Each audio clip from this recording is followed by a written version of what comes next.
ಎಲ್ಲರಿಗೂ ಶಾಹೀನ್ ಎಜುಕೇಷನ್ ಚಾನಲ್ಗೆ ಸ್ವಾಗತ. ಇನ್ನೂ ಯಾರೆಲ್ಲ ಸಬ್ಸ್ಕ್ರೈಬ್ ಮಾಡ್ಕೊಂಡಿಲ್ಲ ಚಾನಲನ್ನು ಸಬ್ಸ್ಕ್ರೈಬ್ ಮಾಡ್ಕೊಳ್ಳಿ.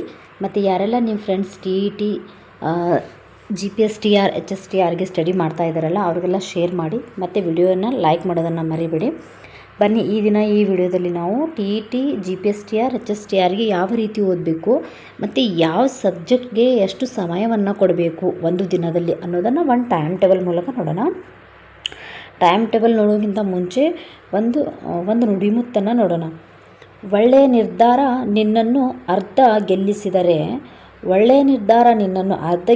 ಗೆಲ್ಲಿಸಿದರೆ ಇನ್ನರ್ಧ ಪ್ರಯತ್ನ ಮತ್ತು ಪರಿಶ್ರಮ ಗೆಲ್ಲಿಸುತ್ತದೆ. ನೋಡಿರಿ, ಈ ಸದ ಟೈಮ್ ಟೇಬಲನ್ನು ನೋಡ್ಬೋದು ಹೋಗೋಣ. ಫಸ್ಟ್ ಕನ್ನಡ ವಿಷಯಕ್ಕೆ ಏನು ಮಾಡಬೇಕು, 2 ಗಂಟೆಗಳ ಅವಕಾಶ ಕೊಡಬೇಕು ನೀವು.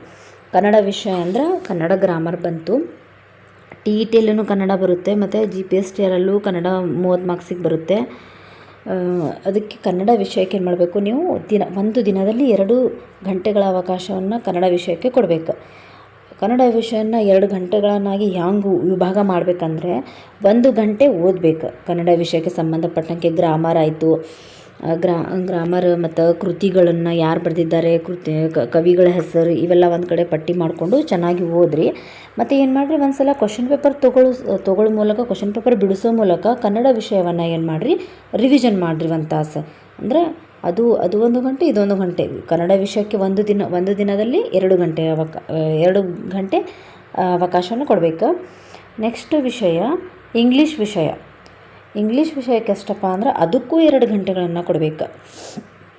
ಅದು ಹೆಂಗಪ್ಪ ಅಂದ್ರೆ 1 ಗಂಟೆ ಓದಾಕ ಮತ್ತು 1 ಗಂಟೆ ರಿವಿಷನ್ ಮಾಡೋಕ್ಕೆ.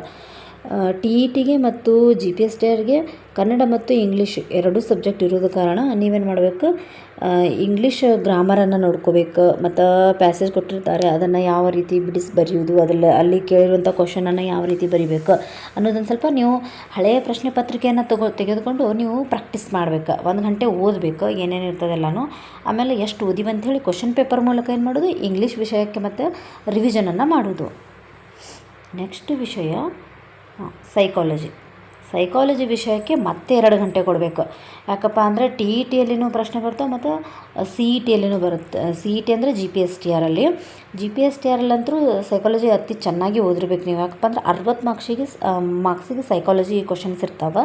ಅದರಲ್ಲಿ ಅತಿ ಹೆಚ್ಚು ಅಂಕ ತಗೋಬೇಕಪ್ಪ ಅಂದ್ರೆ ನೀವೇನು ಮಾಡಬೇಕು, ಸೈಕಾಲಜಿಗೆ ಹಳೆ ಪ್ರಶ್ನೆ ಪತ್ರಿಕೆಯನ್ನು ಭಾಳ ಬಿಡಿಸ್ಬೇಕು ನೀವು. ಎಲ್ಲ ಓಲ್ಡ್ ಎಲ್ಲ ಕ್ವಶನ್ ಪೇಪರ್ ಎಲ್ಲನೂ ಬಿಡಿಸ್ಬಿಡ್ರಿ ಒಂದು ಸಲ. ಇದಕ್ಕೆ 1 ತಾಸು ಓದಬೇಕು ನೀವು. 1 ಗಂಟೆ ಏನು ಮಾಡಬೇಕು, ಸೈಕಾಲಜಿ ಯಾವುದರ ಒಂದು ಆಥರ್ ಬುಕ್ಕ ತೊಗೊಂಡು ಏನು ಮಾಡಬೇಕು, ಚೆಂದಾಗ ಓದಬೇಕು. ಆಮೇಲೆ ಏನು ಮಾಡಬೇಕು, 1 ಗಂಟೆ ರಿವಿಷನ್ ಮಾಡಬೇಕು. ರಿವಿಷನ್ ಅಂದ್ರೇನ ಒಂದು ಓಲ್ಡ್ ಕ್ವಶನ್ ಪೇಪರನ್ನು ತೊಗೊಂಡು ಬಿಡಿಸ್ಕೊತ ಹೋಗೋದು. ಅಂದ್ರೆ ನಾವು ಎಷ್ಟು ಓದಿವಿ ಅಂಥೇಳಿ ಕ್ವಶನ್ ಪೇಪರ್ ಬಿಡಿಸೋದ್ರ ಮೂಲಕ ಗೊತ್ತಾಗ್ಬಿಡ್ತದೆ. ಸೈಕಾಲಜಿಗೆ ಒಂದು ಸ್ವಲ್ಪ ಒತ್ತು ಕೊಟ್ಟು ಓದ್ರಿ ಈಗಿಂದಾನೆ. ನೆಕ್ಸ್ಟ್ ವಿಷಯ ನಮ್ಮ ಸಮಾಜ ವಿಜ್ಞಾನ ವಿಷಯಕ್ಕೆ ಎಷ್ಟು ಗಂಟೆ ಅಂದ್ರೆ 4 ಗಂಟೆಗಳ ಅವಕಾಶ ಕೊಡಬೇಕು ನಾವು. ಯಾಕಪ್ಪ ಅಂದರೆ ಇಲ್ಲಿ ಬಹು ಆಯ್ಕೆ ಪ್ರಶ್ನೆಗಳು ಕೂಡ ಇರ್ತವೆ ಮತ್ತು ಏನಿರ್ತವೆ, ವಿವರಣಾತ್ಮಕ ಉತ್ತರಗಳನ್ನು ಬರೆಯೋದು ಕೂಡ ಇರುತ್ತೆ. ಅದಕ್ಕೇನು ಮಾಡಬೇಕು, ನಮ್ಮ ಸಮಾಜ ವಿಜ್ಞಾನ ವಿಷಯಕ್ಕೆ ನಾವು 2 ಗಂಟೆ ಓದಬೇಕು. ಮೊದಲು 2 ಗಂಟೆ ಗೋರ್ಮೆಂಟ್ ಬುಕ್ಸ್ ಆಗಲಿ ಅಥವಾ ಯಾವುದೇ ನೀವು ಆಥರ್ ಬುಕ್ಕನ್ನು ರೆಫರ್ ಮಾಡ್ತಾಯಿದ್ರೆ ಅದನ್ನಾಗಲಿ 2 ಗಂಟೆ ಅವಕಾಶ ಅದನ್ನು ಓದಬೇಕು. ನೆಕ್ಸ್ಟ್ 1 ಗಂಟೆ ಬಹು ಆಯ್ಕೆ ಪ್ರಶ್ನೋತ್ತರಗಳನ್ನು ಬಿಡಿಸ್ಬೇಕು. ಆಮೇಲೆ ಹಳೆಯ ಪ್ರಶ್ನೆ ಪತ್ರಿಕೆಗಳನ್ನು ತೆಗೆದುಕೊಂಡು ನೀವೇನು ಮಾಡಬೇಕು, ನೀವು ಓದಿದ್ದನ್ನು ನಮ್ಗೆ ಎಷ್ಟು ಓದಿನಿ, ನಮ್ಗೆ ಎಷ್ಟು ಎಷ್ಟು ಕ್ವಶನ್ಸ್ ಬರ್ತಾವೆ, ಇನ್ನೂ ಬರಲಾರ್ದು ಯಾವ ಕ್ವಶನ್ ಅದಾವೆ, ಯಾವ ಟಾಪಿಕ್ ಮೇಲೆ ಕ್ವಶನ್ ಬಂದವು, ಇನ್ನು ಯಾವ ಟಾಪಿಕನ್ನು ನಾವು ಓದಬೇಕಂಥೇಳಿ ಪ್ರಶ್ನೆ ಪತ್ರಿಕೆ ಬಿಡಿಸೋದ್ರ ಮೂಲಕ ಗೊತ್ತಾಗ್ಬಿಡ್ತದೆ. ಅದಕ್ಕೇನು ಮಾಡಿರಿ, 2 ಗಂಟೆ ಫಸ್ಟ್ ಓದ್ರಿ, ಆಮೇಲೆ ಕ್ವಶನ್ ಪೇಪರನ್ನು ಬಿಡಿಸ್ರಿ. 3 ಗಂಟೆ ಆಯಿತು. ಮತ್ತು ಇನ್ನೊಂದು ಗಂಟೆ ಏನು ಮಾಡಬೇಕಪ್ಪ ಅಂದ್ರೆ ಎಷ್ಟು ಓದಿರ್ತಿರಲ್ಲ ಅದರಲ್ಲಿ ಬರುವಂಥ ವಿವರಣಾತ್ಮಕ ಉತ್ತರಗಳನ್ನು ಪ್ರಶ್ನೆನ ಒಂದು ಕಡೆ ತೊಗೊಂಡು ಏನು ಮಾಡಿರಿ, ಒಂದು ಹಾಳಿ ಒಳಗೆ ಅಂದ್ರೆ ಒಂದು A4 ಸೈಜ್ ಸೀಟ್ ಒಳಗೆ ಬರ್ಕೋದು ಹೋಗ್ಬಿಡ್ರಿ. ಅಂದ್ರೆ ಪ್ರಾಕ್ಟೀಸ್ನೂ ಆಗುತ್ತೆ, ನಿಮಗೆ ನೆನಪು ಉಳಿಯುತ್ತದೆ. ಸಮಾಜ ವಿಜ್ಞಾನಕ್ಕೆ ಈ ರೀತಿ 4 ಗಂಟೆಗಳ ಕಾಲ ಓದ್ರಿ. ಇದು ಟೈಮ್ ಟೇಬಲ್ ಸುಮ್ಮನೆ ಒಂದು ಮಾದರಿಯಾಗಿ ತೋರಿಸಾತಿದ್ದೀನಿ ನಿಮಗೆ. ಇಷ್ಟು ಸಮಯ ಆಗಲಿಕ್ಕಪ್ಪ ಅಂದ್ರೆ ಇದರಲ್ಲಿರುವ ಅರ್ಧ ಸಮಯವಾದರೂ ನೀವು ಓದಿದ್ರೇ ಎಕ್ಸಾಮನ್ನು ನಾವು ಈಸಿಯಾಗಿ ಕ್ರ್ಯಾಕ್ ಮಾಡಬಹುದು. ನೆಕ್ಸ್ಟ್ ಕರೆಂಟ್ ಅಫೇರ್ಸ್ ಮತ್ತು ಕಂಪ್ಯೂಟರ್ ಪ್ರಶ್ನೆಗಳಿರ್ತಾವೆ. ಕರೆಂಟ್ ಅಫೇರ್ಸ್ ಮತ್ತು ಕಂಪ್ಯೂಟರ್ ಪ್ರಶ್ನೆಗಳನ್ನು ನಾವು ಸಾಲ್ವ್ ಮಾಡಬೇಕಪ್ಪ ಅಂದರೆ ಏನು ಮಾಡಬೇಕು, 1 ಗಂಟೆಗಳ ಅವಕಾಶ ನೀವು ನ್ಯೂಸ್ ಪೇಪರರ ಓದ್ರಿ. ಇಲ್ಲಿಕಂದ್ರೆ ಯಾವುದರ ಒಂದು ಕಂಪ್ಯೂಟರ್ಗೆ ಒಂದು ಆಥರ್ ಬುಕ್ಕರ ತೊಗೊಂಡು ಓದ್ರಿ. ಒಂದು ತಾಸೊಳಗೆ ಓದ್ರಿ ಮತ್ತು 1 ಗಂಟೆಯಲ್ಲಿ ಏನು ಮಾಡಿರಿ, ಒಂದು ಅರ್ಧ ತಾಸು ಓದ್ರಿ, ಒಂದು ಅರ್ಧ ತಾಸು ಕ್ವಶನ್ ಪೇಪರನ್ನು ಬಿಡ್ಸೋಕೆ ಇಟ್ಕೋರಿ. ನಿಮ್ಗೆ ಹೆಂಗೆ ಅನುಕೂಲ ಆಗ್ತದಲ್ಲ ಆ ರೀತಿ ಮಾಡ್ಕೋರಿ. ಇಲ್ಲ ಅಂದರೆ ನೀವೇನು ಮಾಡಿರಿ, ಒಂದು 20 ನಿಮಿಷ ಓದೋದು, ಒಂದು 20 ನಿಮಿಷ ಕ್ವಶನ್ ಪೇಪರ್ ಬಿಡಿಸೋದು, ಮತ್ತು ಒಂದು 20 ನಿಮಿಷ ರಿವಿಷನ್ ಮಾಡೋದು, ಈ ರೀತಿ ಮಾಡ್ಕೊರಿ. ನಿಮ್ಗೆ ಯಾವ ರೀತಿ ಅನುಕೂಲ ಆಗ್ತದಲ್ಲ ಆ ರೀತಿ ಮಾಡ್ಕೊರಿ. ನೆಕ್ಸ್ಟು ಆರೋಗ್ಯ ಮತ್ತು ಮೌಲ್ಯ ಶಿಕ್ಷಣಕ್ಕೆ 15 ಅಂಕಗಳು ಅಂದ್ರೆ 15 ಪ್ರಶ್ನೆಗಳು ಬರ್ತವೆ GPSTR ಒಳಗೆ. ಆರೋಗ್ಯ ಮತ್ತು ಮೌಲ್ಯ ಶಿಕ್ಷಣಕ್ಕೆ ಇದನ್ನೇನು ಮಾಡಿರಿ, ಜಸ್ಟ್ ಒಂದು ಅರ್ಧ ತಾಸು ಓದ್ರಿ.